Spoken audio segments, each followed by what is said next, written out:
another video on Melba Toast. So, I've made a couple of videos on making Melba Toast. It's sorry, I've got a bit of a cough.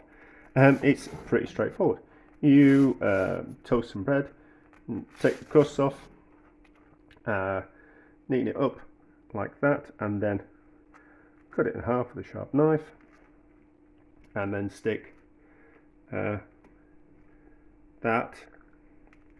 in the oven or under a grill to dry it out, and that's it. Now, and then I made another one using my sourdough, which is a sourdough shape. I didn't bother cutting the crust off, I just sliced it in two and dried it out like that. And then it dawned on me that why wasn't I doing that with normal toast? So why was I cutting the crust off? It makes it look posh, but I'm wasting. If I'm not going to, I'm wasting all that.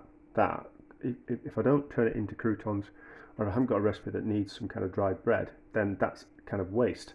So let's see if we can make it just using not cutting the crust off. So they're nice, sharp enough to kind of go through, but I don't know what's going to happen. Will the crusts stop it from curling up at the edges? But we'll see, because I'm going to do it. We'll do it both ways. So leave the crust on, cut straight through, and then in half like that, and then we'll see what happens in the oven. Now I suspect, because those crusts are rigid, it might just want to keep it like hold it in shape, like reinforce it. So those two edges there are thicker, so it might just want to reinforce it and stop it from bending as much, but we'll see. We'll put those, I'll do some more. It was only cheaper at the supermarket, so and it's smaller than I use, so it's down from £1 down to 39p. So it's smaller than I normally use, but I just kind of thought it was cheap, we'll have a go. And then am I actually making it, am I getting there's less waste and actually more and less work as well, because I'm not cutting those off, I'm just going straight through it. So we'll put those on the oven, dry them out, and we'll see what happens.